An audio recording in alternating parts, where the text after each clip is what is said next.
Hello everyone. Welcome back to our YouTube channel A to Z knowledge. ఈరోజు మనం ఈ వీడియోలో ఏపీ డిఎస్సి నోటిఫికేషన్ గురించి తెలుసుకుందామండి. అంటే మనకి వచ్చే సంవత్సరం నాటికి కొత్త టీచర్ల నియామకం జరుగుతుందా లేదా? ఇంకా 5 నెలల్లో మనకు డిఎస్సి నోటిఫికేషన్ అనేది పూర్తవుతుంది మొత్తం అనేసి అంటున్నారు. ఆ ప్రక్రియ అనేది సాధ్యమవుతుందా లేదా అనే విషయాల గురించి మనం ఈ వీడియోలో తెలుసుకుందాం. ముందుగా హెడ్లైన్స్‌లోకి వచ్చేసరికి బడులు తెరిచే నాటికి కొత్త టీచర్లు కొలువు తీరేనా? అభ్యర్థుల సన్నద్ధత కోసం 3 నెలలు వాయిదా.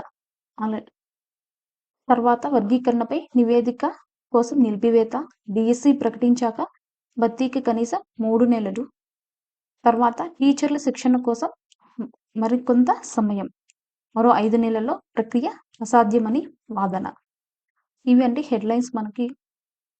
నెక్స్ట్, రాబోయే విద్యా సంవత్సరంలో బడులు తెరిచే నాటికి కొత్త టీచర్లు కొలువు తీరేలా కనిపించడం లేదు. మెగా డిఎస్సి నోటిఫికేషన్ విడుదల చేసి భర్తీ ప్రక్రియను పూర్తి చేయడంతో పాటు ఉపాధ్యాయులకు శిక్షణ ఇవ్వడానికి మరో 5 నెలలు సమయం మాత్రమే ఉంది. అయితే ఈ నోటిఫికేషన్ ఇప్పట్లో ఇచ్చే అవకాశాలు లేవు.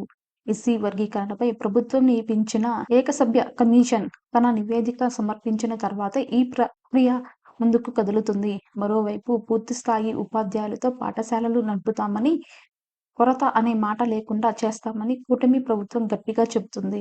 మొత్తం 16,347 టీచర్ పోస్టులు భర్తీ చేయనున్నట్లు ఇప్పటికే ప్రకటించింది. సీఎంగా బాధ్యతలు చేపట్టిన తర్వాత సీఎం చంద్రబాబు నాయుడు గారు తొలి సంతకం డిఎస్సి ఫైలుపైనే పెట్టారు. ఆ వెంటనే జూలై 1న డిఎస్సి ప్రకటించాలని ప్రభుత్వం భావించింది. కానీ నోటిఫికేషన్ విడుదల వాయిదా పడుతూనే ఉంది. ఇప్పటికే చాలా వరకు ప్రక్రియ పూర్తి కావాల్సి ఉండగా ఇంతవరకు నోటిఫికేషన్ కూడా ఇవ్వలేదు. పరిస్థితి నెలకొంది. ఏటా వేసవి సెలవులు అనంతరం జూన్ 12న బడులు తెరుచుకుంటున్నాయి. ఈ 5 నెలల్లోపే కొత్త టీచర్ల ఎంపిక, వారికి శిక్షణ పూర్తి చేయడం సాధ్యం కాదనే వాదన వినిపిస్తుంది. డిఎస్సికి వరుస బ్రేకులు. కూటమి ప్రభుత్వం ఏర్పడిన తర్వాత 20 రోజుల వ్యవధిలోనే డిఎస్సి నోటిఫికేషన్ ప్రకటించేందుకు పాఠశాల విద్యాశాఖ ఏర్పాట్లు చేసింది. అయితే సన్నద్ధతకు కోసం గడువు ఇవ్వాలని అభ్యర్థులు కోరారని ఆ మేరకు 3 నెలలు వాయిదా వేస్తున్నట్లు తెలిపింది. అక్టోబర్ 6న డిఎస్సి ప్రకటనకు ముహూర్తం ఖరారు చేసింది. ఈలోగా ఉపాధ్యాయ అర్హత పరీక్ష టెట్ పూర్తి చేసింది. ఇంతలో ఎస్సీ వర్గీకరణకు సుప్రీంకోర్టు గ్రీన్ సిగ్నల్ ఇవ్వడంతో నోటిఫికేషన్ మరోసారి బ్రేక్ పడింది.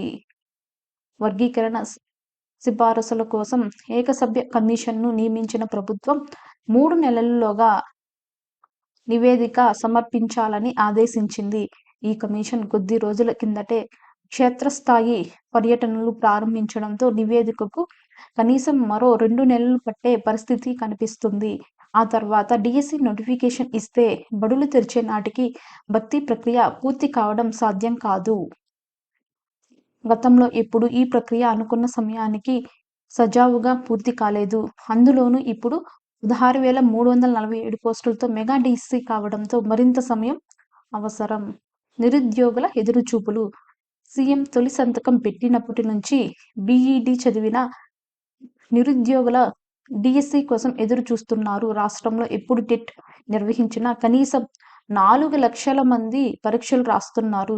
గత వైసీపీ ప్రభుత్వంలో ఒక్క డిఎస్సి నోటిఫికేషన్ కూడా లేకపోవడంతో అవకాశాల సంఖ్య ఇంకా పెరిగిపోతుంది.